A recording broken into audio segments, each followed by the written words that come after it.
Halo guys, assalamualaikum warahmatullahi wabarakatuh. Terima kasih yang udah stay lagi channel Yati Sam Official guys. Semoga kalian sehat, berkabar kalau untuk kita semuanya. Gimana nih kabar kalian, sehat? Alhamdulillah Kaisam sehat walafiat. Syukur alhamdulillah Kaisam juga ikut bahagia buat teman Kaisam yang masih berjuang di rumah majikan, tentunya diberikan kekuatan sampai finish. Teman Kaisam yang bahagia juga tentunya jangan lupa bersyukur. Teman Kaisam yang lagi sakit, semoga Allah angkat sakitnya. Teman Kaisam yang panas, demam, flu gara-gara perubahan musim, Kaisam juga doakan semoga kalian sehat lagi, bisa kerja lagi, Masya Allah. Ya ampun. Hari ini kita bahas apa? Oke cuy, hari ini Kaisam akan bahas tentang boleh nggak sih kalau kita menunggu visa di Makau ya? Boleh nggak? Ini ada kasusnya di mana imigrasi memberikan surat kepada agensi yang memproseskan pekerja migran tersebut. Itu mendapatkan surat di mana surat ini mewajibkan si pekerja migran ini kalau misalkan visanya mau turun, wajib kembali ke origin country atau kembali ke negara asalnya terlebih dahulu. Buat kalian yang mau tunggu visa, ini sebagai apa namanya? Informasi kepada kita, lebih baik kita tunggu visa di Indonesia, khususnya buat kalian yang determination masalah bank, hutang piutang, yang di situ ada rekor majikan memberitahukan imigrasi bahwa kalian itu sudah melewati batas peminjaman uang ya. Nah dari itu kalian sudah hutang, sudah determination, jangan sampai kalian juga melarikan diri dari kenyataan, ya kan?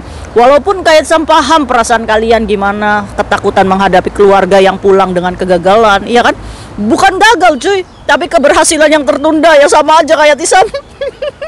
Wis nggak apa-apa, ini informasi untuk kita supaya kita nih saat determination gara-gara bank, apa sih yang harus kita perjuangkan? Yaitu tiket pesawat, supaya kita bisa tunggu ke Indonesia dan tunggu visa lah cuy, baru kalau kamu pengen kerja lagi di sini. Oke, ayo kita bahas Hong Kong. Kita banyak terlena ya cuy, tinggal di negara ini. Ada yang bertahun-tahun menghilang dari tsunami-nya, padahal tsunami-nya itu bertanggung jawab. Ada karena di sini terjebak oleh laki-laki, terjebak oleh apa namanya, kehidupan Hong Kong di mana shopping ya kan banyak. Ini menjadikan kita lupa untuk pulang, ya kan? Kita datang ke Hong Kong, nawaitu dari PAP terus dari PT kita berkomitmen untuk merubah masa depan. Kayak Sam yakin teman-teman kita yang mau berangkat dari PT nih ya, asal dapat majikan yang penting cepat terbang, itu nawaitunya tuh bagus cuy, niatnya semuanya untuk kesejahteraan keluarga masa depan. Nah, nyampe Hong Kong udah keciprut ini, udah beda lagi nih cerita niatnya nih ya. Ini nawaitu aja nih. Astagfirullahaladzim. Apakah banyak ya? Banyak. Hong Kong ini negara di mana apa namanya, nomor satu nih pekerja migran yang datang ke sini, surganya si pekerja migran. Sepakat nggak sih? Iyalah, ya kan? Apa sih yang nggak ada di Hong Kong? Ya kan? Petai juga ada. Padahal nggak ada tanaman petai coy ya. Nah, kita nggak pernah tahu nih masalah apa sih yang mereka hadapi sehingga mereka tuh takut banget pulang ke Indonesia. Apakah mungkin trauma ya cuy ya, trauma setiap hari ditagih tukang kredit panci nggak punya duit, ya kan? Ya mungkin aja trauma segitunya ya, jadi apa namanya, nggak mau pulang. Atau bisa juga trauma gara-gara omongan tetangga nih, ya kan? Tetangga ngecibros aja, diomongin aja, makanya udah muak nih tinggal di daerah tersebut, ya kan? Iya. Nah kira-kira kalian kenapa kalian nggak mau pulang ke Indonesia? Ayo coba jujur sama Kaisam, survei nih, kenapa sih kalian tuh malas untuk pulang ke Indonesia? 4 Kaisam pengen hilang aja dari keluarga tuh cuma duitnya aja. Itu juga jadi salah satu alasan.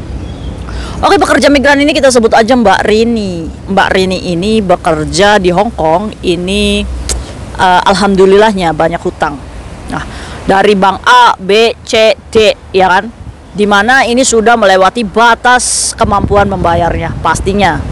Sebenarnya banyak pertanyaan, buat apa sih Kaisam duitnya? Ingat cuy, kalau misalkan kita sudah terjebak satu bank, ini untuk menutup dari bank lain, terus yang C menutup bank B, yang bank D menutup bank C, itu duitnya nggak akan kelihatan. Karena apa? Karena kita memasukkan ke mereka dengan bunga jasa gitu kan, yang ada kurang terus. Apakah begitu Kaisam? Iya, begitu. Jadi kalian itu salah menanyakan uangnya untuk apa. Ya uangnya untuk bayar bunga jasa bank tersebut, ya kan. Nah singkat cerita, si Mbak Rini ini udah kolaps nih, dimana udah gagal bayar, dimana Mbak Rini lupa nih pendaftaran ke bank tersebut menggunakan identitas majikannya. Tentunya si bank juga pasti akan mencari di mana Mbak Rini ini tinggal. Salah satunya adalah telepon rumah, atau nggak ada telepon rumah, telepon majikan, di mana WhatsApp majikan pembicaraannya yang menyatakan bahwa itu benar-benar WhatsApp majikannya itu di save sama bank, ya kan. Ini yang menjadikan butir-butir stres setiap hari nih kan. Tidur mikir utang, makan gak nafsu gara-gara utang, ya kan. Di luar sana kita sudah berbicara perang gitu kan, di sini kita perang melawan diri sendiri aja sulit gitu kan. Astagfirullah. Akibatnya apa? Akibatnya mulailah teror nih, bukan hanya satu bank aja, teror bank A, bank B, bank C, bank D, ya kan. Bangkong main ya, kodok.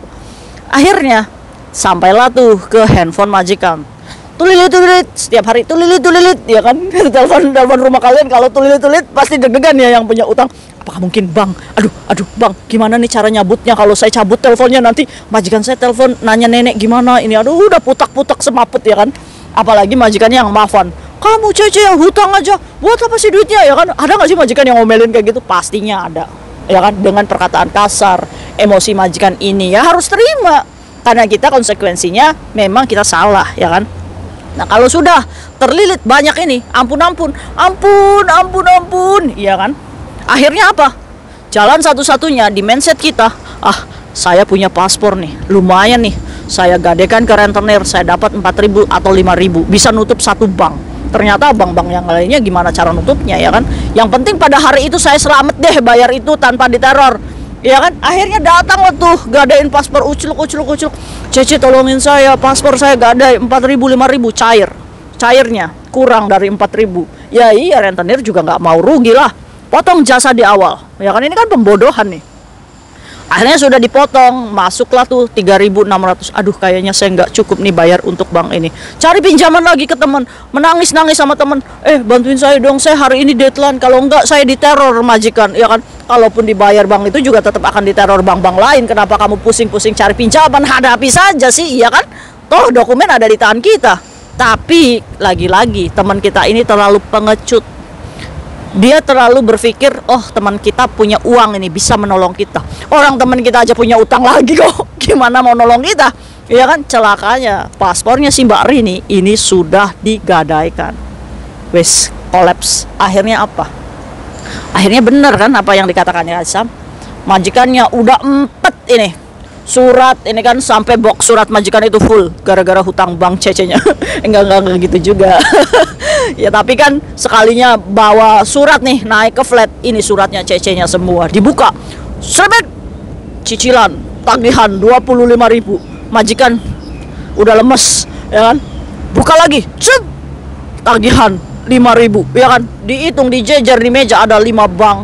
Aduh, majikan udah stres nih. Kenapa sih majikan ini bisa mentermination kalian gara-gara hutang? Yang pertama, dia takut cuy, diteror rumahnya. Kalau saat diteror rumahnya, ini biasanya debt collector ini numpahin chat. Ya walaupun debt collector Hong Kong dengan hutang kita, mereka masih punya tahu privacy ya, dimana majikan yaitu bukan rumah si Cece peminjamnya, ya kan. Tapi dalam pikiran majikan ini kita nggak bisa salahkan kalau mereka ketakutan seperti itu cuy, iya kan. Terus ketakutan dimana ruwet nih Cece-nya minjemin duit aja, ya kan. Ini majikan aja juga udah stres mikirin gimana caranya kasih gaji kamu gitu kan. Ini kan majikan aja udah gaji kamu itu hampir 5.000 misalkan ya. Ini kan udah dari 1/4 gajinya dia kerja di bank gitu. Misalkan majikannya kerja di bank, itu kan gajinya nggak sampai 20.000 cuy. Si majikan kita, ya kan, dia juga harus mikirin anaknya, mikirin suaminya, mikirin makan, listrik, ledeng, ditambah utangnya ke kita gitu. Ya stres lah, iya kan. Akhirnya apa? Udah empet nih, udah kecewa. Apalagi kamu suka pinjam uang majikan, ya kan. Udah bikin enak lah ngelihat kita, ya kan. Ya maklum aja cuy, kalian yang punya hutang, kalau misalkan kalian dianggap rendah teman, dianggap rendah majikan, nggak apa-apa. Ya memang kita salah gitu ya.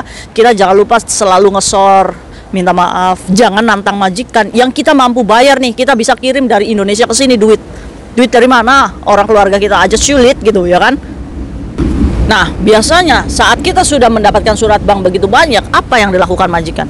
Yang dilakukan majikan pasti akan menanyakan, where's your password? Where your password? Di mana paspormu?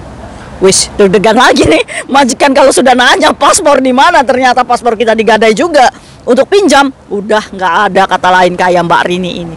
Langsung di termination. Saya udah nggak tahu masalah kamu gimana, Cece di luar.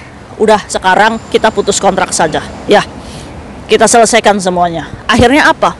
Akhirnya si Mbak Rini ini berpikir, oh kalau termination berarti saya bisa tunggu tuh, iya kan, di Makau. Akhirnya apa? Akhirnya karena si Mbak Rini ini berusaha nih untuk bisa mendapatkan paspornya kembali. Akhirnya apa? Ya udah majikan, nggak apa-apa. Kamu boleh nggak tiket pesawatnya diganti uang saja, celaka di sini, ya kan?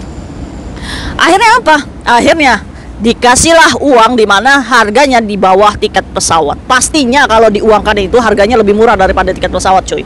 Tapi karena Mbak Rini ini butuh untuk ngambil dokumen, akhirnya diiyakan saja. Keluarlah tuh biaya-biaya termination. Majikan ya udah beres, tinggal laporan ke bank aja, Cece saya sudah saya fire, mereka akan stop neror majikan. Majikan udah cuci tangan nih, ya kan? Ini kesalahan kamu ya, tanggung sendiri. Cuma yang jadi Mbak Rininya ini pasti akan berpikir, gimana nih setelah saya keluar dari majikan? Bayangin cuy, betapa kita mengecewakan majikan saat itu, ya kan?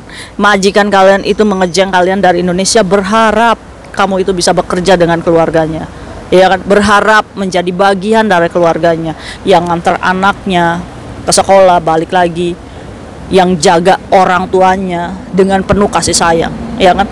Tapi kita salah langkah di sini. Tapi kita terlalu serakah di sini sehingga kita lupa tentang profesional kerja kita yang mengganggu majikan kita, ya kan? Inilah kenapa Kaisam sedih. Nah, setelah itu Mbak Rini keluar dari rumah majikan dengan keadaan yang tidak terhormat, ya kan?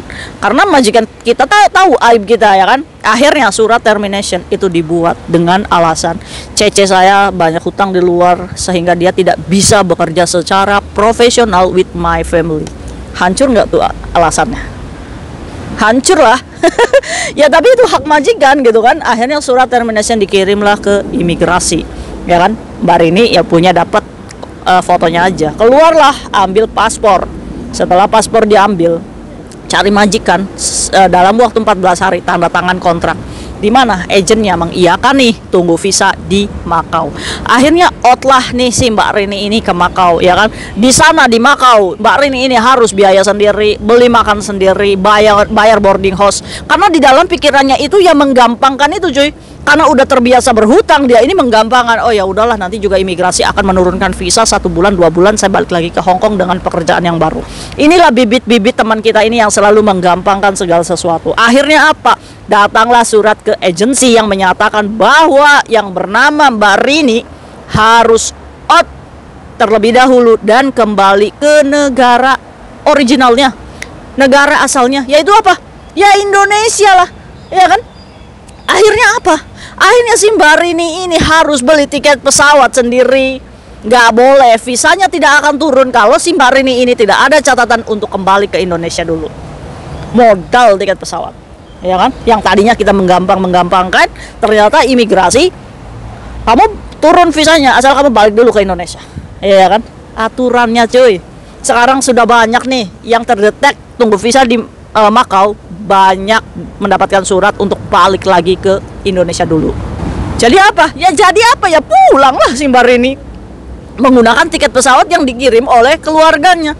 Ya kan, coba aja dari awal ini bisa tunggu visa di Indonesia, kan nggak merepotkan sejagat raya, ya kan? Ini kadang kita nih suka merepotkan, nih udah jadi apa namanya, udah jadi kebiasaan gitu aja ya. Akhirnya apa? Akhirnya Mbak Rini pulang lagi ke Indonesia dan sekarang tunggu visa, ya kan? Iya, kayak gitu. Nah, apa sih pesan dari video ini? Pesan dari video ini serius, imigrasi itu menyuruh teman-teman kita yang tunggu visa di Makau ini harus pulang dulu ke negara asal. Makanya kenapa agensi itu selalu menyarankan kalian untuk pulang ke Indonesia, apalagi alasannya hutang bank. Kalian harus pulang ke Indonesia. Tapi guys, saya itu belum sukses. Gimana saya harus menghadapi kenyataan hidup bertemu keluarga, sedangkan saya itu gagal bekerja di sini. Kaisam ngomong, ngekos kalau kamu males pulang ke rumah Indonesia.